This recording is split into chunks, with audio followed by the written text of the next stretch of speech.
ती अन्यायग्रस्त महिलांसाठी धावून जाणारी मैत्रीण अधिक भावते की आत्ता जो विधान परिषदेमध्ये क्लास चालवताना हेडमास्टर म्हणून तुम्ही काम करता ते रूप अधिक भावते? मुळातली मी डॉक्टर आहे आणि त्याच्यामुळे आपला जो समोर आलेला व्यक्ती आहे त्याला काय त्रास होतोय आणि काय केलं तर त्याला बरं वाटेल हे बघण्याचा माझा हेतू आहे. त्या पदावर असलेल्या विधान परिषदेच्या उपसभापती आणि समोर बसलेल्या विधान परिषद सदस्य या दोन्ही पदांमधला फरक काय? विधान परिषद सदस्य म्हणून मी काम करत होते तर मी फार एक मुक्त पक्षी होते असं म्हणता येईल. एक तुम्ही सांगेन की माननीय शिवसेना प्रमुख बाळासाहेब ठाकरे यांची माझी भेट माननीय उद्धव साहेबांनी घडवून दिली. मुस्लिम महिलांच्या प्रश्नावरती बरीचशी मवाळ किंवा मुस्लिम महिलांच्यावर अन्याय करणारी भूमिका ही बऱ्याचशा सेक्युलर यांनी घेतलेली आहे. आपण असे खडबडीत रस्त्यावरून चाललोय त्याच्यामुळे सीट बेल्ट बांधून सारखं सावध राहायला लागतं आणि जिथे गरज असेल तिथे हस्तक्षेप करावाच लागतो. आनंद दिघे ठाण्याला होते तर त्यावेळेला सुद्धा पहिल्यांदा माझा प्रवेश झाल्यावर मला कोणी बोलावलं असेल तर ठाण्यात मला निमंत्रण गेलं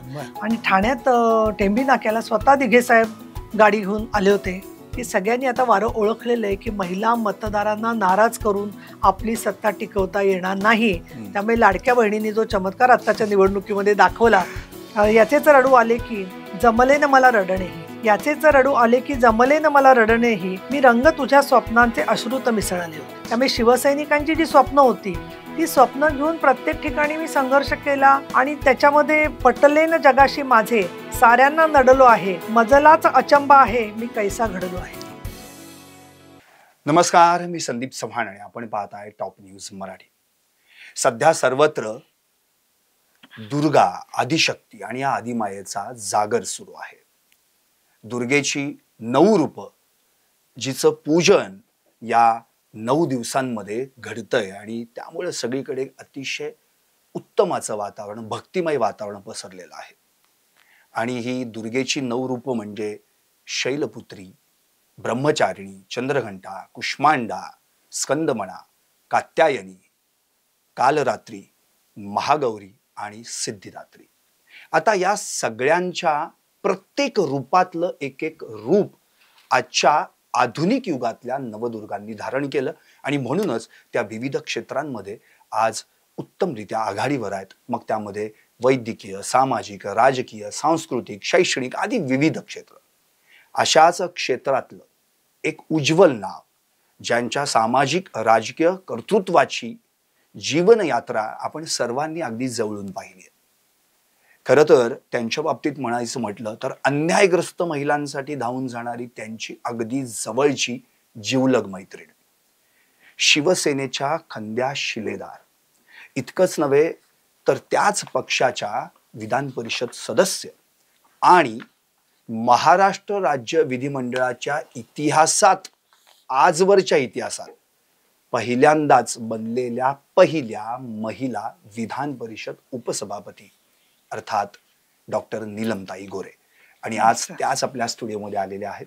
ताई, आपलं टॉप न्यूज मराठीतर्फे खूप खूप स्वागत. मी आत्ताच टॉप न्यूजला मी सगळ्यात प्रथम अभिनंदन करते की खूप चांगला पल्ला आपण गाठलेला आहे आणि आपले जे प्रमुख आहेत श्री कांबळे यांनी बरेच वर्ष जे परिश्रम केले त्याच्यामधून ही मान्यता आणि आपलं विकासात्मक पत्रकारिता याच्यामध्ये नाव फार उज्ज्वल आहे. त्यामुळे नवरात्रीच्या शुभेच्छा देऊन मी आपले आभार मानते. धन्यवाद मॅडम.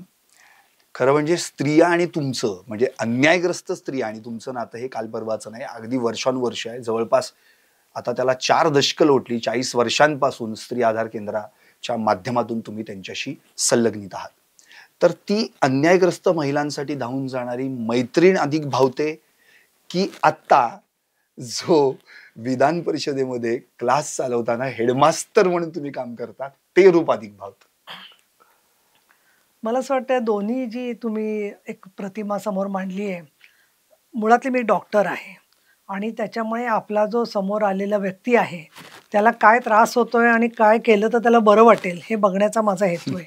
मग ते अन्यायग्रस्त महिलांची मैत्रीण असेल किंवा विधिमंडळामध्ये एखादा आमदार अस्वस्थपणे बोलण्याचा प्रयत्न करत असेल तर त्याला कशा मार्गाने न्याय द्यायचा हे बघणं काम आहे. या दोन्हीच्या मध्ये मी कुठेतरी आहे. याचं कारण असं की 2 अगदी वेगळी क्षेत्र आहेत. सुरेश भटांची जी कविता आहे, इतर हेच मला जाताना सरणावर कळले होते, मरणाने केली सुटका जगण्याने छळले होते.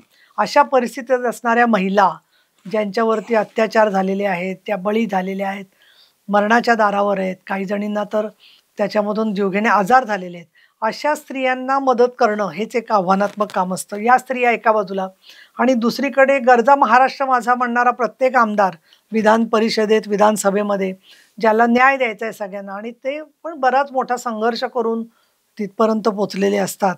आणि त्यामुळे केवळ त्यांचं बोलणं हे बोलणं नसतं आमदारांचं, तर समाजातल्या लक्षावधी लोकांचं ते प्रतिनिधित्व करत असतात, म्हणून त्या सभागृहात असतात. जे आमदार बोलतात ते सत्य आहे असं सरकार मानतं आणि त्याच्यानुसार कार्यवाही अपेक्षित असते. आणि म्हणून प्रत्येक येणारं वाक्य किंवा प्रत्येक येणारा मुद्दा हा जनतेच्या दृष्टीने फार महत्त्वाचा असतो. त्यामुळे तुम्ही हेडमास्टर म्हणालात, मला त्याचं काही वाईट वाटायचा प्रश्न नाही. बरेच जण वेगवेगळी नावं देत असतात, पण मुळामध्ये वेळेचं नियोजन विधिमंडळात फार आवश्यक असतं आणि ते केलं तर सगळ्यांना न्याय मिळतो आणि अंतिमतः प्रत्येकाला समाधान वाटतं. आणि या दृष्टिकोनातून काही गोष्टीचे चुकीचे पायंडे असतील तर ते दूर करण्यासाठी मला कठोर भूमिका घ्यावी लागते. त्याला कोणी हेडमास्टर म्हणत असेल किंवा अजून काही म्हणत असेल, परंतु हे कधी करू शकतो मनुष्य, ज्यावेळेला आपल्या पक्षाचे आणि आमचे विधिमंडळाचे जे नेते असतात, म्हणजे मुख्यमंत्री देवेंद्र फडणवीस, उपमुख्यमंत्री एकनाथ शिंदे, उपमुख्यमंत्री अजितदादा पवार यांचा या विधिमंडळाच्या चौकटीचा जेव्हा ते सन्मान करत असतात, त्यावेळेला हे सगळं काम आपल्याला करणं सोपं होत असतं. आणि म्हणून लोक आपल्याला वॉच करत असतात, बघत असतात की तुम्ही कसं काम करताय. त्यामुळे ही दोन्ही कामं मला तेवढीच आवडीची आहेत आणि समाधान देणारी आहेत. नक्कीच. 2002 पासून म्हणजे गेली 23 वर्षांपासून तुम्ही विधान परिषद सदस्य आहात आणि शिवाय 2019 पासून तर तुमच्यावर फार मोठी जबाबदारी आहे. तुम्ही तर आता विधान परिषदेच्या उपसभापती देखील आहात. त्यामुळं समोर बेंचवर बसणं आणि त्या सगळ्यांच्या पुढे येऊन एखाद्या अशा पदावर बसणं जे संविधानिक पद आहे आणि मग त्या पदावर असलेल्या विधान परिषदेच्या उपसभापती आणि समोर बसलेल्या विधान परिषद सदस्य, या दोन्ही पदांमधला फरक काय? त्यावेळी काही स्वभावात आता तुम्हाला काही बदल करावा लागला? विधान परिषद सदस्य म्हणून मी काम करत होते तर मी फार एक मुक्त पक्षी होते असं म्हणता येईल. कारण पक्षाचा आदेश काय आहे, आपल्याकडे काय प्रश्न आलेले आहेत, त्यातले कुठले सभागृहामध्ये लक्षवेधी किंवा प्रश्नरूपानी आहेत, बाहेर काय चाललंय मीडियामध्ये, युतीचा धर्म काय चाललेला आहे, हे सगळं बघून सभागृहातला परफॉर्मन्स हा केला जातो, करता येतो. आणि त्यातून ज्यावेळेला आम्ही पीठासीन अधिकारी होतो त्यावेळेला आपलं काम रोजचा बिझनेस चांगला लागेल, व्यवस्थित लागेल सगळ्या नियमांप्रमाणे, आणि तो लागल्यानंतर ते नियमाप्रमाणे काम झालं पाहिजे. पण काही गोष्टी नियमाच्या बाहेर होतात. एखादी घटना घडते, एखाद्या भागामध्ये कुठेतरी दुर्घटना झालेली असते आमदाराच्या भागात, अशा वेळेला ती सुद्धा दखल आपल्याला घ्यायला लागते. स्वभावात बदल म्हणजे मला एक विधान परिषदेचं कामकाज करत असताना दिवसभर माझा बिझनेस काय होतोय हेच एक सातत्याने व्यवधान असायचं. आणि त्या व्यवधानामध्ये विधानसभा आणि परिषद या दोन्हीचं पण आपल्याला समन्वय याच्यासाठी ठेवायला लागतो, कारण पक्ष आमचा दोन्हीकडे असणार, सभेत पण असणार, परिषदेत असणार. याखेरीज तिसरं विधिमंडळ म्हणजे तुमचं माध्यमांचं, तिथे काय चाललेलं आहे तर मध्येच निरोप यायचा की अमुक घटना घडली आहे, तुम्ही खालती येऊन बोलून जा.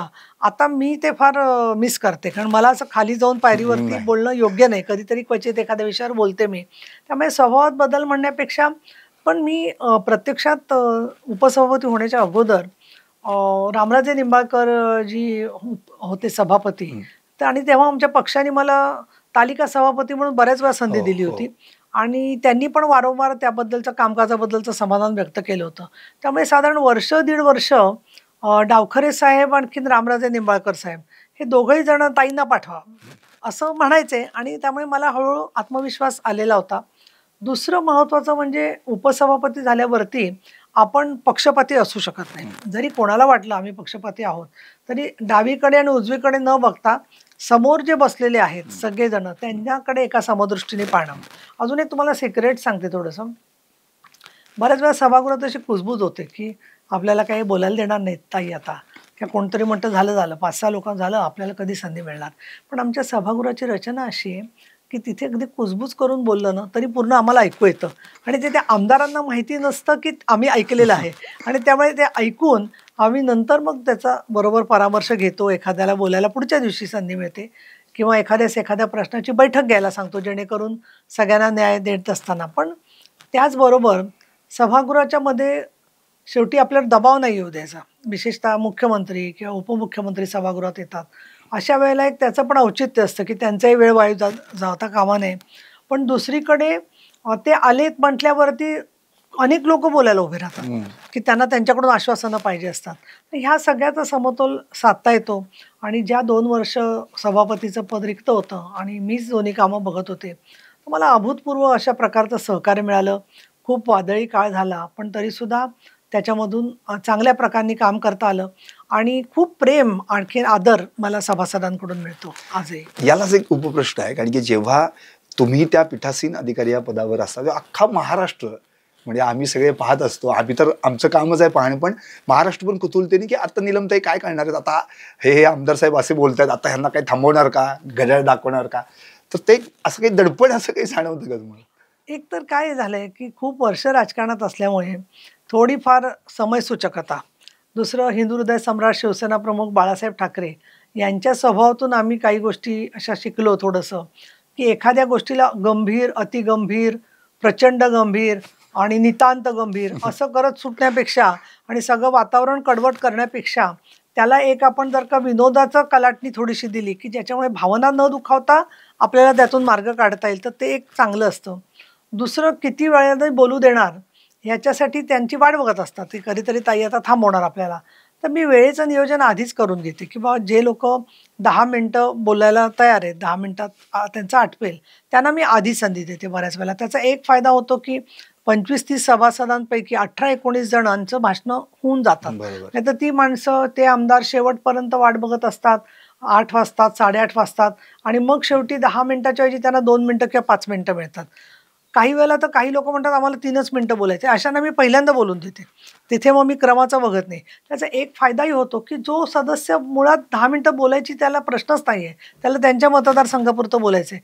पण ते मंत्री असताना सुरुवातीला सगळे फ्रेश असताना जर का बोललं गेलं तर त्याचा परिणाम होतो. अर्थात काही आमदार असेही आहेत की जे शेवटी बोलले तरी प्रभावी बोलतात. म्हणजे शेवटी कोण कशा पद्धतीने मांडतोय त्याच्यावर पेक्षाही त्या आमदाराला ज्याची पोटतिडीक वाटते त्याला संधी देणं आणि ती देत असताना कुणावर अन्याय न करता देणं हे आम्ही साध्य करत असतो. अशा वेळी महिला आमदारांना जरा प्राधान्य द्यावं असं वाटतं. काही वेळेला मी करते असं की ओळीने महिला आमदारांची नावं घेऊन टाकते, कारण त्यांना जायची पण थोडीशी पुढे मागे तगमग होत असते. पण काही वेळेला रोजच जर का त्या जायला लागल्या लवकर तर मी एखाद दिवशी सांगते आज आता उशिरापर्यंत थांबा असं थोडंसं करायला लागतं. कारण काय होतं, काही वेळेला महिला नसतील तर महिलांचा एखादा विषय येणार असतो, त्या विषयावरती बोलणं अपेक्षित असतं कोणीतरी, आणि त्यामुळे महिला आमदार कमी आहेत परिषदेत. परंतु त्यांच्या लक्षवेधी किंवा त्यांचे प्रश्न लागले की नेहमीच त्याच्यामध्ये काहीतरी तोडगा निघावा असा माझा प्रयत्न असतो. नक्कीच. खरं तर आता तुम्ही मगाशी सांगितलेत की तुम्ही पेशानं डॉक्टर आहात आणि सुरुवातीला अगदी त्याच वैद्यकीय व्यवसायातून कुटुंबाला हातभार आणि मग नंतर समाजकार्यातून अन्यायग्रस्त स्त्रियांना आधार आणि मग त्यानंतर थेट एका पक्षाच्या खंद्यात शिलेदार. आता थोडंसं आम्हाला एक विस्तृत स्वरूपात हे जाणून घ्यायचं आहे, या तिन्ही पातळींवर कसं काय हा सगळा जीवन प्रवास तुमचा घडलात आणि त्याचा समतोल साधला? एक तुम्ही सांगेन की माननीय शिवसेना प्रमुख बाळासाहेब ठाकरे यांची माझी भेट माननीय उद्धव साहेबांनी घडवून दिली आणि द्विध्रुवीकरण झालं होतं. म्हणजे आत्ता जसं आहे की काँग्रेस आणखीन त्यांचे मित्रपक्ष एका बाजूला आणि NDA एका बाजूला, आणि त्याच्यामध्ये हिंदुत्व हा कळीचा मुद्दा होता. बरोबर. मी तसं फार मोठ्या प्रमाणामध्ये एक सर्वधर्म समभाव किंवा धर्मनिरपेक्षता याच्यामध्ये काम करत आलेले होते. परंतु एक मला स्पष्ट दिसायला लागलं की मुस्लिम महिलांच्या प्रश्नावरती बरीचशी मवाळ किंवा मुस्लिम महिलांच्यावर अन्याय करणारी भूमिका ही बऱ्याचशा सेक्युलर यांनी घेतलेली आहे. स्त्रियांच्या संघटनांचं तर जे व्यासपीठ होतं त्याची आमची मोठी परिषद झाली होती 86च्या सुमाराला, त्यालाही आता 40 वर्ष होऊन गेली. शहाबानो खटल्यामध्ये ज्या वेळेला काहींच्या लक्षात असेल की पोटगीचा अधिकार मुस्लिम महिलांचा नाकारला गेला होता, त्यावेळेला आमच्या महिला चळवळीत असं झालं की 3 ऑप्शन्स आहेत. आपण आता समान नागरी कायद्याची मागणी करायची का, आहे तसा निर्णय मुस्लिम महिला संरक्षणच्या नावाने स्वीकारायचा का, आपण याच्यामध्ये अजून काही मार्ग काढायचा. तर बऱ्याचशा जणींनी सांगितलं की नाही, आता मुस्लिम बहुसंख्याकांना जे वाटतंय त्याचप्रमाणे झालं पाहिजे. ते मला खूप खटकलं, कारण मुस्लिम बहुसंख्याक म्हणजे मुस्लिम पुरुष, महिलांचा आवाजच जर का ऐकला जात नसेल तर मग या पद्धतीने सती प्रथा सुद्धा बहुसंख्याकांच्या म्हणण्याप्रमाणे राहिली असती. त्यामुळे जो नियम आपण एका धर्माला लावतो तो सगळ्या धर्मांना लावणं हीच राज्यघटनेतली गरज आहे.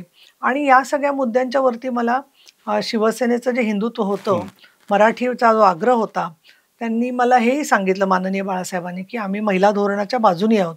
तर महाराष्ट्रातल्या महिलांसाठी जे महिला धोरण राबवायचं असेल, ते तुझं सगळं विचार आम्हाला खूप महत्त्वाचे वाटतायत. आणि मग मी शिवसेनेचं काम करायला लागले.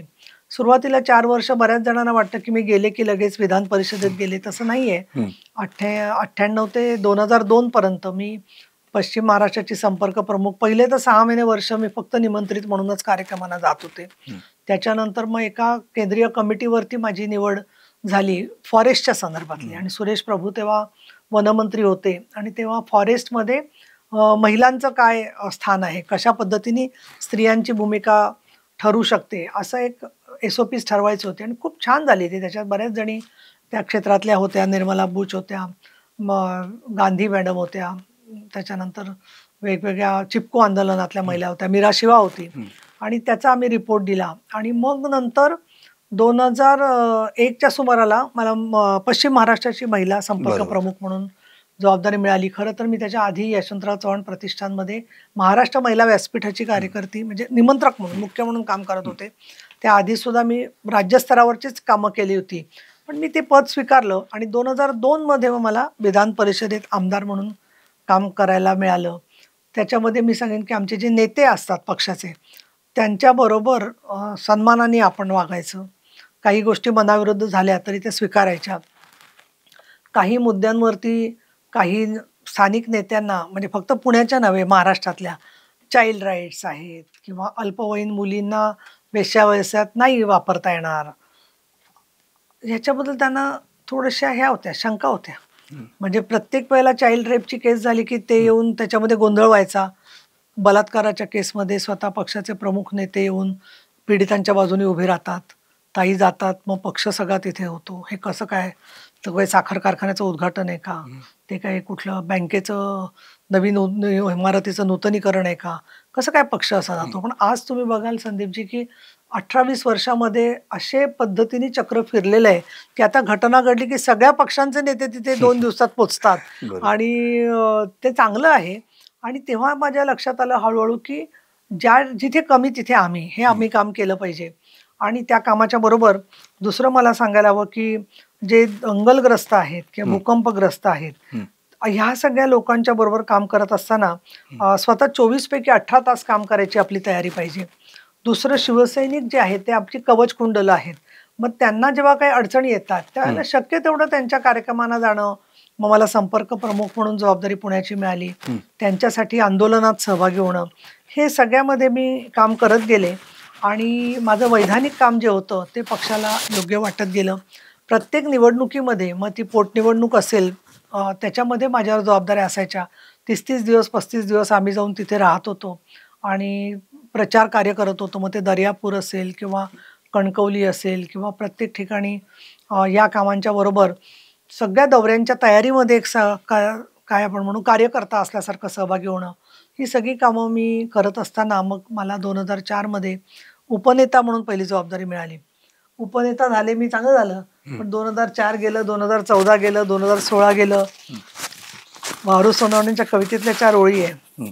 अनेक कार्यक्रम व्हायचे. काही वेळेला मी असायचे व्यासपीठावरती, म्हणजे अगदीच मला डावलत होते 100% असं नाही म्हणणार मी. पण वारू सोनवणेंनी फार 4 ओळी लिहिल्या होत्या. आम्ही स्टेजवर गेलोच नाही आणि आम्हाला बोलवलंही नाही. बोटांच्या इशाऱ्याने आमची पायरी आम्हाला दाखवून दिली. आम्ही तिथेच बसलो, आम्हाला शाबासकी मिळाली आणि ते स्टेजवर उभं राहून आमचे दुःख आम्हालाच सांगत राहिले. असे काही नेते भेटले नाही असं नाही की ज्याच्यामध्ये ते आम्हाला सांगायचे कसं महिलांच्या प्रश्नावर काम करायचं. पण खूप संयम ठेवला. काहींनी सहकार्य दिलं, 90% लोकांनी सहकार्य दिलं. त्याच्यामध्ये माननीय एकनाथ शिंदे एक प्रमुख आहेत की ज्यांनी मला चांगल्या प्रकारे सहकार्य दिलं कायम त्याच्यामध्ये. इनफॅक्ट आनंद दिघे ठाण्याला होते, तर त्यावेळेला सुद्धा पहिल्यांदा माझा प्रवेश झाल्यावर मला कोणी बोलावलं असेल तर ठाण्यात मला निमंत्रण गेलं. आणि ठाण्यात टेंबी नाक्याला स्वतः दिघे साहेब गाडी घेऊन आले होते की चला आपण जाऊया म्हणून. भीमशक्ती शिवशक्तीचा एक मेळावा त्यांनी घेतला होता, तेव्हाही त्यांनी आम्हाला बोलावलेलं होतं. आणि त्यामुळे जवळजवळ 99 सालापासून ते नंतर मग 2004 मध्ये एकनाथ शिंदे विधानसभेमध्ये आले. आणि त्यानंतरच्या काळामध्ये परिषदेतली एक महत्वाची कार्यकर्ता म्हणून काम करत राहिले आणि त्याच्यामध्ये हळूहळू मग 2014 शासन आल्यावरती बाकीचे तर माझ्याबरोबरचे सहकारी मंत्री झाले.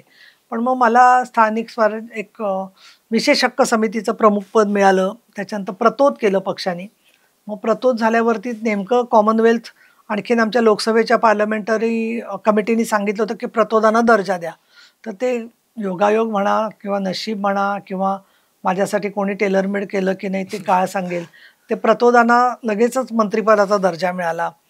सगळीकडे दौरे करण्याची संधी मिळायला लागली आणि हळूहळू काम करत असताना उपसभापती पदाची निवडणूक आली. मग उपसभापतीपद आपण लढवायचं का सभापतींना पाठिंबा द्यायचा. मग त्यावेळेला प्रश्न असा आला की उपसभापती बाकी तर सगळे मंत्री झाले होते विधान परिषदेतले. मग मीच कुठल्या पदाची दावेदार नव्हते. मग मी म्हटलं माझी तर मला सांगितलं पक्षाने जबाबदारी दिली तर मी उभी राहीन. तर मग त्याच वेळेला पक्षाने विचारलं त्यांना की तुम्हाला का मान्य आहे का की ते आल्यावर तुम्हाला उभं राहायला लागेल. मग तेव्हा हो ठीक आहे.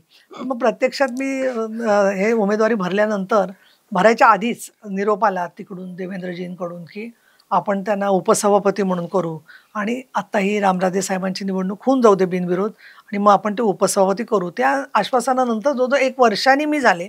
पण त्यावेळेला तत्कालीन नेते आमचे म्हणजे उद्धवजी ठाकरे होते, एकनाथ शिंदे स्वतः होतेच, त्यानंतर देवेंद्र फडणवीस स्वतः मुख्यमंत्री होते आणि चंद्रकांत दादा पाटील पालकमंत्री होते, संसदीय कार्यमंत्री होते. त्या सगळ्यांच्या प्रयत्नातून त्यांनी ती उपसभापती पदाची निवडणूक, कारण आमचं बहुमत तेवढं नव्हतं, काठावरचं बहुमत होतं, ती घडवली आणि त्याच्यामध्ये मला संयुक्त महाराष्ट्राच्या निर्मितीनंतर 55 वर्षांनी पहिल्यांदा महिला उपसभापती म्हणून शिवसेना भाजप महायुतीने माझ्यावरती जबाबदारी टाकली आणि यांना उभं राहावं लागलं. नाही, मला त्याच्याबद्दल म्हणणं नाही. मला उलट मी म्हणायचं नाही तुम्ही बसा मी उभी राहते, कारण मला तशीच सवय झाली होती. तुमची ती विनोद बुद्धी या मुलाखतीत पण जाणवली. बरं, आणखी एक महत्वाचं की तुम्ही पंचायत राज असेल किंवा एकंदरीत महिलांवरील अत्याचार असतील किंवा त्या जोडीला महिला विकास असेल या संदर्भात देखील खूप व्याख्यानं दिलीत. म्हणजे वृत्तपत्र असतील, नियतकालिकांमध्ये तर तुम्ही लिहिताच, पण महत्वाचं म्हणजे तुम्ही महाराष्ट्राच्या महिला धोरण निर्मितीत देखील सहभागी होतात. इव्हन न्यूयॉर्कमध्ये जी महिला आयोगाच्या सगळ्या त्या संदर्भात मिटिंग्स व्हायच्या, बैठका व्हायच्या, त्यावेळी देखील तुम्ही तर मी तर म्हणतो सलग 5 वर्ष तुम्ही त्या ठिकाणी गेलेला. तर एवढे जे तुम्हाला महिलांविषयक कार्य करण्याची संधी मिळाली, तर त्या अनुषंगानं समाजकारण आणि त्या जोडीला राजकारण या दोन्ही गोष्टी सांभाळताना कुठेतरी एक आपण म्हणतो ना की पारडं इकडं झुकतं तिकडं झुकतं. तर असं जर उद्या जर असं वाटलं की अरे काय करूयात समाजकारण का राजकारण, तर कुठे तुमचं पारडं झुकलं?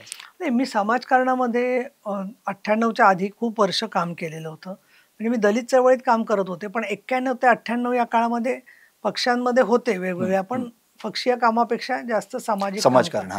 दुसरं 5 वेळाचं मी थोडं दुरुस्त करू इच्छिते की स्त्री आधार केंद्र जी आमची संस्था आहे ती त्यावेळेला UN संयुक्त राष्ट्रसंघाने ॲक्रिडेटेड अशा संस्था म्हणून मान्यता दिलेली असते की ज्यांचं काही अमुक एक प्रकारनी बीजिंगच्या विश्व महिला संमेलनात सहभाग होता. त्यामुळे 95 नंतर आम्हाला ते ॲक्रिडेशनचं स्टेटस मिळालं. त्यामुळे मी 18 वेळेला न्यूयॉर्कच्या या संमेलनात गेलेली आहे. 18 वेळेला. पण ते इन्व्हिटेशन जे येतं ना ते याच्यासाठी येतं की फोकल पॉईंट त्या संस्थेचा कोण आहे त्यानुसार, आणि प्रवास खर्च कोणी देत नाही, दुसरं त्याला प्रवास खर्च UN कडून किंवा कोणाकडून मिळत नाही. परंतु भारतभर ज्या विकासाच्या प्रश्नावर काम करणाऱ्या संस्था आहेत किंवा गव्हर्नमेंट ऑफ इंडिया आहे ते काही लोकांची तिकीटं स्पॉन्सर करायचे. त्याचा भाग म्हणून 10 वर्ष 2000 नंतर त्यांनी दर 2 वर्षांनी भूतान, श्रीलंका, मालदीव्स, नेपाळ अशा ठिकाणी 2-2 वर्षांनी परिषदा घेतल्या आणि वेगवेगळ्या कंट्रीजमध्ये. आणि तिथलं काय झालंय, प्रत्येकाने काम असतं. आपल्या भारताचे केंद्रीय कल्याण मंत्री महिला बाल विकासच्या होत्या सुमित्राताई महाजन, तर तिथे सुद्धा दर पुढचे 2 वर्षात काय कार्यक्रम व्हावेत याच्यावरती अभ्यास होऊन कृती ठरायची. ती मी इथे प्रत्यक्षात आणायचा प्रयत्न करायचे. मराठीत त्याच्यावर आम्ही पुस्तकं लिहिली, ट्रेनिंग प्रोग्राम घेतले आणि मग त्याचा भाग म्हणून भारतामध्ये चंदीगड, इंदोर, भोपाळ, अहमदाबाद, बेंगलोर, चेन्नई अशा वेगवेगळ्या ठिकाणी परिषदा व्हायच्या. मग त्या परिषदांना मला सगळीकडे जाणं शक्य व्हायचं नाही, पण त्याची जेव्हा राष्ट्रीय परिषद व्हायची तेव्हा तिथे प्रश्न असा व्हायचा की साऊथच्या बायकांना हिंदी यायचं नाही आणि हिंदी भाषिकांना इंग्लिश यायचं नाही. मग तिथे संदीप असं व्हायचं, अनेक परिषदांमध्ये की ट्रान्सलेट कोण करणार दिवसभर एवढं महिलांचं बोलणं. मग ट्रान्सलेशनला मी आणि अजून एक आमच्या एक दोघी मैत्रिणी होत्या, दिवसभर सकाळी 10 ते रात्री 9 पर्यंत यांचं इंग्लिशमध्ये आणि इंग्लिशमधून हिंदीमध्ये. त्यामुळे सगळ्या हिंदी रिजनमधल्या ज्या बायका होत्या ना, राजस्थान, मध्य प्रदेश, हरियाणा, उत्तर प्रदेश, उत्तराखंड, काश्मीर, पंजाब सगळ्या ओळखायला लागल्या चांगल्या नावाने, नीलम गोरे म्हणून. आणि उत्तम अनुवादक म्हणून देखील. हा, उत्तम. आणि साऊथच्या ज्या बायका होत्या त्या तर मैत्रिणीच होत्या सगळ्याजणी. मग त्याच्यात रुथ मनोरमा म्हणून आहे की जिने दलित महिलांचं संघटन पहिलं केलं. तिने दलित महिलांचं संघटन स्थापन करताना विशेष निमंत्रित जे बोलवले त्याच्यात मला तिने बोलावलं होतं आणि ती म्हणाली की नाही, आमचे काही फ्रेंड्स इन विमेन्स मुवमेंट आहेत, त्याच्यात तू आहेस आमच्या दृष्टीने. तर हे सगळं एका बाजूला होत असताना पक्षाला जे मी माहिती करून देत होते त्याबद्दल त्यांना कौतुक आणि आदर होता. मला काही ठराविक संकुचित लोक असतील असे काही जणी, थोडं पुरुष महिला, की जे म्हणायचे यातून काय होतं त्यातून काय होतं. पण काय संदीप माहितीये का, समोरच्या माणसाला काय कळतं हे बघून आपण आपलं मन लहान मोठं केलं पाहिजे. आपण कुणाच्याही म्हणण्यामुळे जर का अविचल राहिलो आणि मग महिला धोरण झालं इतकी 2002च्या महिला धोरणात परत माझा सहभाग होता. विलासराव देशमुखांनी ती मीटिंग घेतली, त्याच्यात बाकीच्याही महिला होत्या 35-40 जणी. आजही त्यातल्या काही जणी कार्यरत आहेत. 2013ला वर्षा गायकवाडनी घेतलं. 2022 पासून यशोमती ठाकूरांनी सुरुवात केली. प्रत्यक्षात त्याला स्वरूप 2023 मध्ये देवेंद्र फडणवीस, शिंदे, आदिती तटकरे यांनी स्वरूप दिलं. पण या सगळ्यामध्ये माझं म्हणणं म्हणजे हे माझं म्हणणं नाहीच आहे, जागतिक स्त्री आंदोलनातलं आणि सर्वसामान्य मराठी जी बाई आहे तिच्या म्हणण्याचा प्रतिबिंबाचा सन्मान केला सगळ्यांनी. बरोबर. आणि म्हणून तो मी माझा सन्मान मानतच नाही. मी आमदार झाले, मी सभापती झाले, मी काहीच नाहीये. या ज्या स्त्रियांचा प्रवास चाललाय स्वतःच्या सक्षमीकरणाकडे त्यातली एक प्रतिनिधी म्हणून मला ते स्थान दिलेलं आहे. पण यामध्ये अर्थातच पक्षाचा सिंहाचा वाटा आहे. पक्षाने मला, शिवसेनेने मला दिलं नसतं. बऱ्याच जणांना असं वाटतं की मी कृतज्ञ झाले का, असं नाहीये. मला तर असं वाटतं की इतकेच मला याचेच रडू आले की जमले न मला रडणेही, याचेच रडू आले की जमले न मला रडणेही, मी रंग तुझ्या स्वप्नांचे अश्रुत मिसळले होते. त्यामुळे शिवसैनिकांची जी स्वप्न होती ती स्वप्न घेऊन प्रत्येक ठिकाणी मी संघर्ष केला आणि त्याच्यामध्ये पटले न जगाशी माझे, साऱ्यांना नडलो आहे, मजलाच अचंबा आहे, मी कैसा घडलो आहे. भूखंड माफिया असतील, काही ठिकाणचे गुंड असतील, एखाद्या जेलमध्ये कैद्यांचं अन्न खाऊन टाकणारा अधिकारी असेल त्याला सस्पेंड करणं असेल, एखाद्या ठिकाणी कुठे अत्याचार बलात्कार करणारा शिक्षक असेल, कुठे गुंड पळून गेलेला असेल हैदराबादला त्याला पकडून आणायचं असेल, या सगळ्यामध्ये मी स्वतः प्रत्येक ठिकाणी आक्रमकपणे भूमिका मांडली. आणि नंतर हळूहळू असं झालं की मीडियाच्यामुळे सुद्धा मला खूप सहकार्य मिळालं. म्हणजे काही आता ते नाही आहेत, शशिकांत सांडभोळ म्हणून मुंबईचे पत्रकार होते, तर पहिल्या दिवशी मला त्यांनी पायरीवर सांगितलं होतं विधिमंडळाच्या की नीलमताई, तुम्ही बोलताना सभागृहात थोडी गडबड होत होती, पण तुम्ही लक्षात ठेवा की तुम्ही नामोहरम कधी होऊ नका, आम्ही तुमच्या बरोबर आहोत, वी आर वॉचिंग यू. आणि त्याच्यामुळे मला कायम कामाच्या संदर्भामध्ये एक उभारी मिळत राहिली की नाही, आपलं हे जे काम आहे त्या कामाच्या मध्ये जरी आपला स्ट्रगल उघड दिसला नाही तरी सुद्धा तो असं आपण त्याच्यातून विदीर्ण होऊन फाटून जाऊन थांबायचं नाहीये, तर आपण काम करत राहायचं. खरंय खरंय. एकंदरीतच आपण आताच शिवसेनेच्या रणरागिणी त्यांना का म्हटलं जातं इतके वर्ष, त्याचं कारण त्यांनी प्रत्यक्ष फील्डवर जाऊन काम केलंय आणि त्याचा प्रवास आपण 1984 पासून, म्हणजे तेव्हा तर मी तर अगदीच लहान होतो, पण तो प्रवास संपूर्ण महाराष्ट्राने पाहिलेला आहे. आता मी छोटासा ब्रेक घेणार आहे. ब्रेक नंतर पुन्हा एकदा मी त्यांच्या स्त्री आधार केंद्राकडे वळणार आहे. अर्थातच कारण या दुर्गेनं जे आत्तापर्यंत कार्य केलेलं आहे ते येणाऱ्या नवदुर्गांना माहीत व्हायला हवं, कारण की इतिहास सहज लिहिला जात नाही, त्यासाठी राबावं लागत असतं. पाहत रहा आदिशक्ती तू जयोस्तु ते. आता जोकासू एसटीपी या अत्याधुनिक जॅपनीज तंत्रज्ञानाने सुसज्ज, quick installation, energy efficient, noiseless blowers, low maintenance या आणि अशा वैशिष्ट्यांनी परिपूर्ण जोकासू एसटीपी तंत्रज्ञान प्रकल्प उभारणीपासून ते विक्री पश्चात समाधानकारक सेवा देणारी, भारताबरोबरच परदेशात देखील प्रकल्पांची यशस्वी उभारणी करणारी company Deccan water treatment private limited. Break नंतर आपलं पुन्हा एकदा स्वागत. आणि अर्थातच आपण ज्यांच्याशी मगासपासून हितगुज साधतोय, संवाद करतोय, त्या विधान परिषदेच्या उपसभापती डॉक्टर नीलमताई गोरे. तर 1984 मध्ये आपण स्त्री आधार केंद्राची स्थापना केली. आता जवळपास 4 दशकं लोटली, म्हणजे 40 वर्ष झाली त्याला. पण तेव्हा स्त्रियांचे जे प्रश्न होते, अन्यायग्रस्त स्त्रियांचे प्रश्न, त्या आणि आत्ता 40 वर्षांनी, तर ती तीव्रता कमी झालीये का अधिक वाढलीये, काय नेमकं सांगता? एक तर असं आहे की महिला शिकतायत, शिक्षण घेतायत आणि उच्च शिक्षणामध्ये स्त्रियांची संख्या चांगली आहे. चांगली म्हणजे नुसतीच चांगली नाही, तर देशाच्या पातळीवर आकडेवारी जर का पाहिली तर सगळ्या भारतामध्ये प्रत्येक स्टेटमध्ये महिलांनी पुरुषांपेक्षा उच्च शिक्षणात पुढे गेलेले आहेत. आणि महाराष्ट्रात सुद्धा 0.002 फक्त बरोबर. पुढे आहेत, अजून तेवढ्या पुढे गेल्या नाही आहेत. पण SC मध्ये अनुसूचित जाती जमातीच्या मुली या शिक्षणामध्ये, उच्च शिक्षणामध्ये पुरुषांपेक्षा SCच्या पुढे आहेत. आज म्हणजे स्त्रियांनी चांगलीच मजल मारलेली आहे. बरोबर. परंतु एक आहे की कामाच्या ठिकाणी एक जे सेक्शुअल डिव्हिजन ऑफ लेबर म्हणतो की घरगुती कामाच्या मध्ये असं धरलं जातं की अमुक एक कामं स्त्रियांनीच करायची आणि ती सांभाळून तिने पुढची प्रगती करायची. दुसरं, चंगळवाद खूप वाढलेला आहे. सगळ्या वाहिन्या, चित्रपटांमधून जे लग्न दाखवतात त्या विवाह सोहळ्यांच्या प्रमाणे मग ते संपूर्ण आधीचं प्री वेडिंग शूट करा, तिथे प्रत्यक्षामध्ये सगळ्यांचे मॅचिंग कपडे असले पाहिजेत वगैरे, या सगळ्या संकल्पनांना माझा विरोध नाहीये. पण त्याच्यामुळे काय होतं, ज्यांना परवडत नाहीये त्यांना सुद्धा लग्नाचा खूप मोठा बोजा पडतोय. त्यामुळे हुंडा विरोधी कायदा पूर्ण रसातळाला गेलेला आहे. कुणीही त्याचं अवलंबन करत नाही. गिफ्ट्स मोठमोठ्या दिल्या जातात. प्रश्न असा आहे की ज्यांची तेवढी हे नाहीये, ज्यांची तेवढी क्षमता नाहीये देण्याची, त्या मुलींनी काय करायचं. दुसरा प्रश्न मुलगांच्या बद्दल सुद्धा असा झालेला आहे आणि जो अजून तीव्र होतोय, आणि तो म्हणजे स्वेच्छा विवाहाला सो कॉल्ड प्रगत म्हणणाऱ्या आपल्या समाजाची मान्यता नाहीये. जे काय असेल ते दोन कुटुंबांचा विवाह म्हणजे आई वडीलच ठरवणार की मुलगी आम्हाला तशी पाहिजे. थोड्याफार प्रमाणात शहरांमध्ये त्यात बदल होतोय, नाही असं नाही, पण ते प्रमाण फार कमी आहे. तिसरं, आपल्या समाजामध्ये प्रेम आणि हिंसा याचा जे एकत्र सरमिसळ झालेली आहे ती पूर्वी होती तशीच आहे. आणि त्यामुळे तू हा कर या ना कर, तू मेरी आहे किरण, अशा पद्धतीने हल्ले करणं.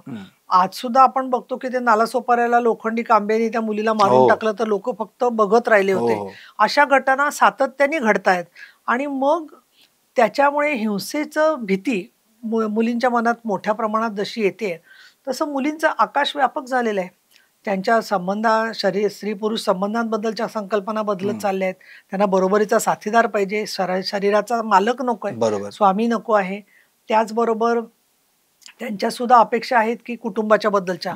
दुसरं, आपल्या कुटुंबांमध्ये विशेषतः उच्च मध्यम वर्गात असं झालेलं आहे की 2 मुलं, पूर्वी पु ल देशपांडे सांगायचे की चौकोनी चेहऱ्याचं कुटुंब, नंतर ते एकच बिंदूचं झालं, एकच मुलाचं.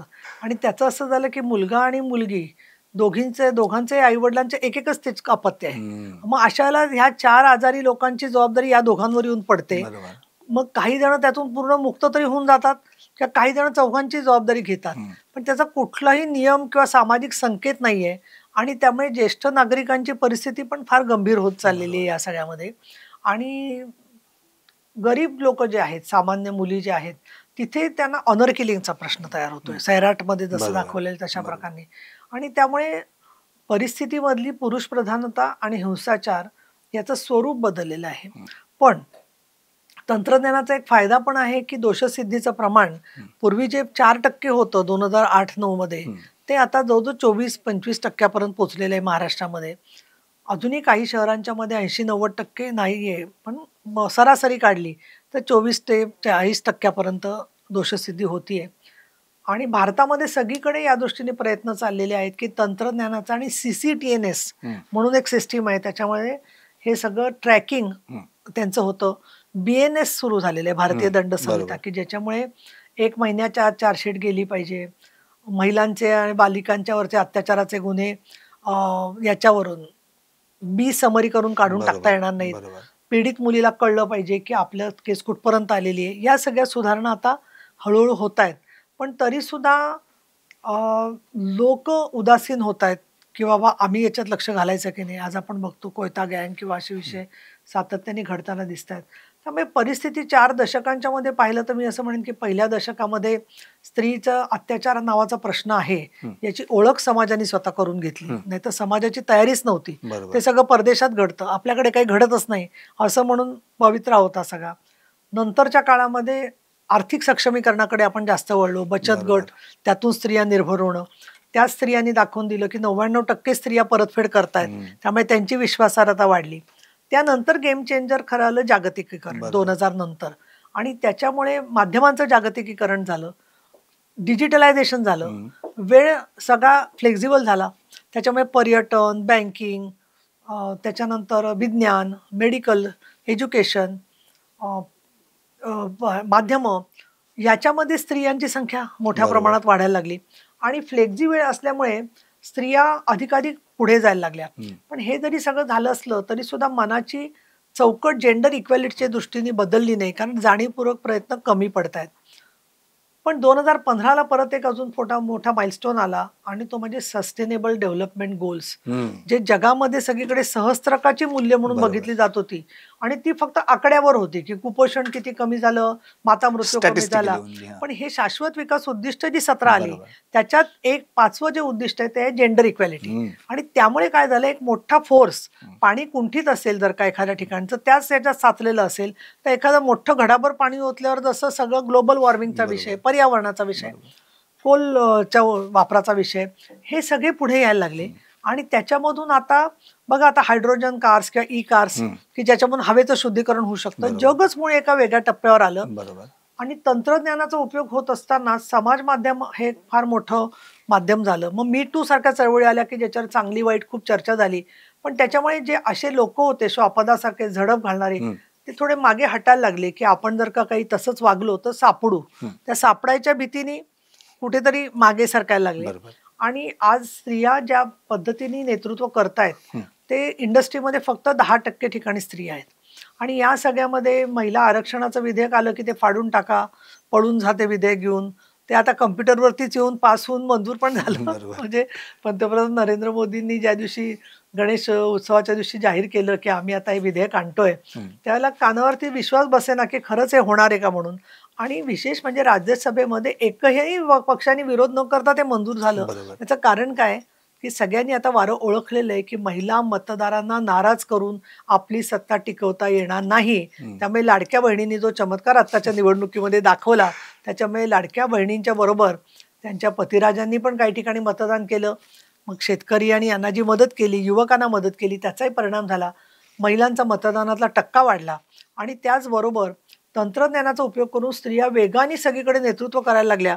आणि आम्ही तर पाहिलं मध्ये महाकालेश्वरला गेलो होतो तर पोलीस सांगत होते जाऊ नका, तर ती DM होती, मॅजिस्ट्रेट होती, ती म्हणाली कौन बडा है पोस्ट में, मैं हूँ या तुम बड़े हो. तुम्हाला मॅडम आप बड़े हो, ठीक आहे, मैं क्या बोलती हो सुनो. त्यामुळे हा जो बदल तिकडे हिंदी भाषिक राज्यात झाला, तरी अजून खूप अडचणी आहेत. आपल्याकडे सुद्धा पाहिलं आपण, महिला पोलीस अधिकाऱ्यांचे टिंगल करणारे लोक आहेत, हे करणारे, पण तरी we are going through a turbulence.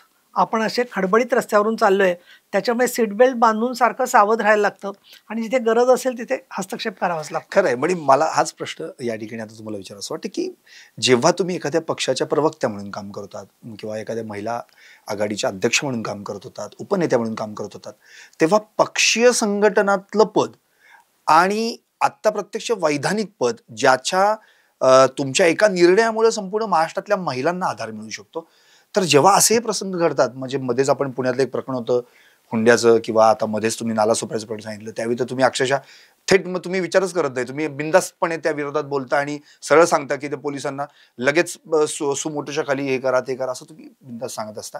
का तर ती तडफ तुम्हाला 1984 पासून दिसते.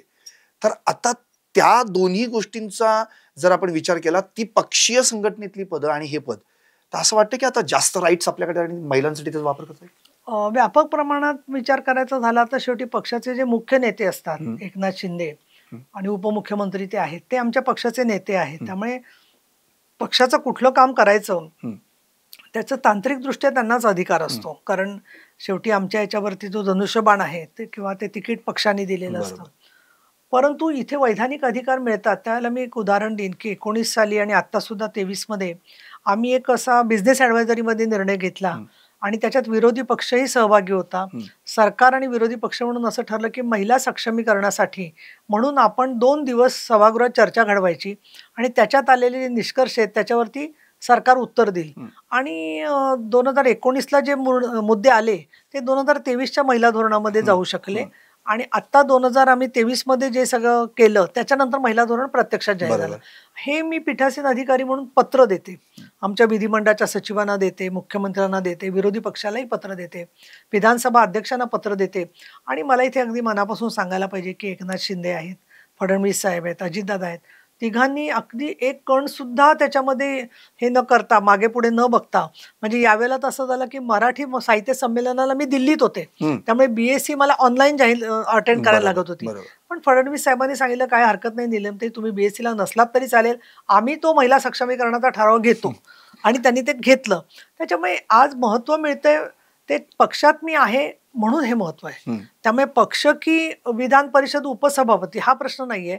मुळात मी शिवसेनेचा कार्यकर्ता, मी शिवसेनेचा आमदार आहे आणि त्यामधून हे मिळालेला मला अधिकार आहे. आणि हा अधिकार वैधानिक अधिकार आहे, म्हणून अंमलबजावणी करण्याचं काम जे आहे ते मात्र सरकारचं आहे. आम्ही सरकार नाही आहोत, आम्ही वैधानिक, आमची मर्यादा आहे, जसं सामर्थ्य आहे तशी मर्यादा आहे.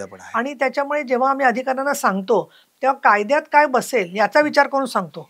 कायद्यात जे बसत नाही ते आम्ही असं नाही सांगत की तुम्ही अमुक पद्धतीने फरफटत आणा किंवा काय करा, जरी आमची मतं वेगळी असली तरी सुद्धा त्या ठिकाणी आम्ही वैधानिक चौकटीतलेच निर्देश देतो. आता थोडंसं आपण अगदी रिलीफ करूयात हा सगळा विषय आणि आपल्या छंद, आवडीनिवडी याच्याकडे येऊयात. म्हणजे आता जर तुमचं बोलणं म्हणजे ऐकतच राहावं असं वाटतंय खरं. म्हणजे वाचन, चिंतन काय असू शकतं आणि काय ताकद असते, आणि प्रत्यक्षात ग्राउंड फील्डवर जाऊन तुम्ही काम केलंय. आता तेवढा वेळ तुम्हाला देता येतो? कारण की आता तुम्ही आलाय इथे तरी 4-5 गाड्या आजूबाजूला आणि मागे पुढे आहेत, तर तो वेळ किंवा ते एकांतपणा मिळतो का? असं एक आम्ही साहित्य रंग म्हणून आता कार्यक्रम चालवतोय, गेल्या 6 महिन्यातच सुरू केलाय, की ज्याच्यामध्ये एक लेखक आणि कवी यांना आम्ही बोलवतो. मी आणि उत्तरा मोने म्हणून माझी मैत्रीण आहे, आणि पाऊण तास 1 तास त्यांना काय पाहिजे साहित्यावर बोलायला ते आम्ही बरोबर घेतो. म्हणजे शेवटी वेळ काढावा लागतो. वाचनासाठी म्हणाल तर गेले अनेक वर्ष माझी एक थोडीशी मर्यादा पडली वाचनाला, की खूप रिपोर्ट्स वाचावे लागतात. त्यामुळे मग बाकीचं ललित लिखाण किंवा हे त्याला तेवढा वेळ मिळत नाही. पण तरी त्याच्यामधून जेव्हा वेळ मिळेल तेव्हा यूट्यूबवरून किंवा जी पुस्तकं हातात पडतील त्याचं वाचन मी करते. दुसरं, स्वतःला मला पर्यटनाची आवड आहे, त्याच्यामुळे ज्यावेळेला असं दौरा नसतो त्यावेळेला काही काही ठिकाणी आम्ही मुद्दामून जाऊन येतो. मग त्याच्यामध्ये किंवा पटण्याला आम्ही गेलो होतो CPAच्या कॉन्फरन्सला, किंवा आता ओरिसाला आम्ही गेलो होतो, एक ओरिसा विधानसभेत मीटिंग होती त्याला. मग तेव्हा कोणार्कला, जगन्नाथपुरीला आम्ही जाऊन आलो, तिथला इतिहास समजून घेतो, तिथले कार्यकर्ते भेटतात. तर त्याच्यामधून एक मनाला खूप दिलासा मिळतो. किंवा एखाद्याच प्रवासामध्ये वेळ मिळतो तर खूप जुनी गाणी हिंदी किंवा मराठी किंवा अशी ऐकणं तासन तास हे करते. त्याच्यामुळे वेळ आपल्या काढण्यावर असतं. पण फार वेळ असं जाऊन मैफिलीनं बसलोय किंवा रोजच मैफिल करत बसलोय हे शक्य होत नाही. त्याच्यामध्ये मर्यादा वेळेची आपल्याला स्वीकारायला लागते. अगदी. आता एक शेवटचाच प्रश्न, खरं तर अन्यायग्रस्त महिलांसाठी जो तुम्ही आवाज उठवलेला आहात यापूर्वी आणि आता देखील तुम्ही पेटून उठता, आम्ही बघतो लगेच तुम्ही तुमचं ते मांडताच तो विषय. कारण की एकतर आधीच ज्या पक्षाशी तुम्ही पहिल्यापासून जोडला गेलात त्या पक्षाची भूमिकाच अशी आहे की काय असेल ते रोखठोक मांडणं. पण आता भले आता काही मर्यादा आल्या असतील कारण की आता ज्या वैधानिक पदामुळे, पण जे आता तुम्ही मगाशी म्हणाल की कायद्याच्या चौकटी जसं बसेल तसं आम्ही निर्देश देतो, तर त्या अनुषंगानं असे काही पुन्हा काही जसे मध्ये शक्ती कायदा झाला, तर असे काही कायदे करण्यासाठी तुम्ही उत्सुक आहात का, जेणेकरून महिलांना जास्तीत जास्त न्याय मिळू शकेल? खूप छान प्रश्न विचारलाय तुम्ही. अगदी माझ्या मनामध्ये आता मी ज्या याच्यावर आहे, मकाम पर म्हणतात तशी आहे, तिथे मला एक असं वाटतंय की कार्यकर्ता ते लोकप्रतिनिधी असं एखादं मार्गदर्शक तयार करावा की जेणेकरून या महिला आरक्षणाच्या आधी महिला कार्यकर्त्यांना त्याचा उपयोग होऊ शकेल. त्यांना छोटे छोटे प्रश्न भेडसावत असतात, त्याची उत्तर देता येईल. दुसरं, महिला अत्याचाराच्या प्रश्नावर असं आहे की 4 वर्षाच्या अबोध मुलीवर झालेला बलात्कार असेल आणि 15 वर्षाच्या मुली फिरायला गेली आणि मित्रांनी विश्वासघात करून अत्याचार केला असेल, तर दोन्हीच्या मध्ये SOPs वेगवेगळे असू शकतात. तपासण्या हे ते सगळं, कायदा एकच आहे पण ते प्रश्न कसे विचारायचे याच्याबद्दलचे SOPs पोलिसांनी तयार केले पाहिजेत असं मला वाटतं. आम्ही तसे गेल्या वर्षी सायबर क्राईम बद्दलचे SOPs महाराष्ट्र पोलीस आणि मुंबई पोलिसांच्या मदतीने तयार केले आणि नंतर माननीय फडणवीसांनी ते स्वीकारले असं सांगून सभागृहामध्ये त्याचे निर्देश दिलेले आहेत. त्यामुळे असे SOPs आता हुंडाबळी बघा, वैष्णवी हगवण्याची केस झाली, ती तक्रार करायला गेली नाही, पण हुंडा विरोधी कमिट्या असत्या सक्रिय, तर तिची तक्रार गेली असती. बरोबर. किंवा कौटुंबिक संरक्षण कायद्याकडे तिला जावं असा सल्ला जर का राज्य महिला आयोगाने दिला असता त्याच वेळेला, तर एखादेस ती वाचली पण असती. तुम्ही त्यावेळी आवाजही उठवला होता. तर त्याच्यामुळे मी तेव्हा म्हटलंही होतं की नंतर ती गेल्यानंतर सगळं पुढे बोलण्यापेक्षा मयुरीला म्हणजे तिच्या जावेला कंप्लेंट झाली, ती केस उभी राहिली, आता चार्जशीट उभं राहिलेलं आहे. या सगळ्या गोष्टींच्या दृष्टीने कौटुंबिक हिंसाचार, मुलींचा व्यापार म्हणजे यौन शोषणासाठी केला जाणारा व्यापार, बालविवाह, बेटी पढाओ मधलं सुद्धा जे आहे की लहान मुलींना मारून टाकणं गर्भामध्ये, अशा गोष्टींच्या संदर्भातल्या केसेस ज्या उभ्या राहतात त्याच्यासाठी पोलिसांना अजून SOPs तयार करणं खूप गरजेचं आहे. पण त्यांना पण खूप अडचण आहे की त्याच्यात कशा पद्धतीने पुढे जायचं याच्याबद्दल अजून काही केंद्रीय स्तरावरही फार चर्चा झाली नाहीये. माझी स्वतःचं अशी अपेक्षा आहे की राज्यात महिला धोरणं 4 झाली. पंतप्रधान नरेंद्र मोदी साहेबांनी खूप चांगले निर्णय घेतलेले आहेत. 2001 साली राष्ट्रीय महिला धोरण झालं होतं. त्याच्यानंतर आता 2001 पासून 24 वर्षामध्ये राष्ट्रीय महिला धोरण झालेलं नाहीये. तर राष्ट्रीय महिला धोरण होणं गरजेचं आहे, त्यासाठी प्रयत्न करावेत असं माझ्या मनामध्ये आहे. त्याखेरीज CPAची पण मी प्रतिनिधी आहे, म्हणजे कॉमनवेल्थ पार्लमेंटरी असोसिएशनची पीठासीन अधिकारी म्हणून. तिथे आम्ही काही पार्लमेंटमध्ये आणि विधानसभेतल्या चांगल्या बेस्ट प्रॅक्टिसेस काय याच्यावरती आता बार्बाडोसला कॉन्फरन्स होतीये. आणि याखेरीज एक माननीय बाळासाहेब ठाकरे यांनी मला विषय सांगितला होता की मंदिरांमधलं शासनाचं व्यवस्थापन आणि लोकांच्या सोयीसुविधा यासाठी तू काम कर.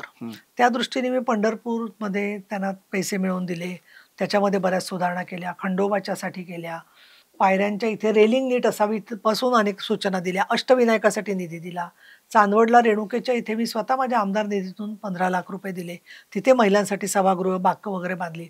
तर हे काम अजून खूप करायला पाहिजे, कारण अजूनही चेंगराचेंगरी होते काही ठिकाणी, काही मंदिरांच्या मध्ये चुकीच्या गोष्टी चाललेल्या असतात किंवा त्याच्यात सुधारणा पाहिजे, त्यांना मार्गदर्शन नसतं. आता बघा गणपती उत्सव किंवा याच्यामध्ये बरेच मंदिरं छोटी छोटी असतात, तर त्या ठिकाणी लोक गर्दीचं करतात. या सगळ्या बाबतीमध्ये मंदिर व्यवस्थापनासाठी खरं तर राजन कोचर कमिटीने खूप चांगल्या सूचना दिलेल्या आहेत. त्या सूचनांची अंमलबजावणी करून घेणं हे खूप मोठं काम आहे. म्हणजे त्याच्यासाठी मला पुढचा काळ द्यायला सुद्धा आवडेल या सगळ्याबरोबरच. नक्कीच. खरं तर आत्ताच आपण नीलमताईंचा जो काही प्रवास अगदी थोडक्यात, म्हणजे मुळात 40 वर्ष या सगळ्या अन्यायग्रस्त स्त्रियांसाठी लढणं इतकं सोपं नाहीये. खरं तर त्यांच्या सोबत बसून फावल्या वेळात या 40 वर्षातला जर सगळ्या केसेस काढल्या त्यांनी हँडल केलेल्या, तर त्याच्यावर एक मोठं बाड तयार होईल. खरं म्हणजे त्यांच्या सामाजिक कर्तृत्वाची संघर्ष यात्रा हे एक अंजली कुलकर्णी यांनी लिहिलेलं अपराजिता हे पुस्तक बऱ्याच जणांनी वाचलंय, पण ज्यांनी वाचलं नसेल त्यांनी निश्चित एकदा वाचावं. मग कळेल की नीलमताई आज आपल्याला त्या ठिकाणी हेडमास्टर म्हणून दिसत आहेत, पण प्रत्यक्षात त्यांनी एक विद्यार्थिनी, एक उत्तम मैत्रीण म्हणून या अन्यायग्रस्त महिलांसाठी काम केलेलं आहे.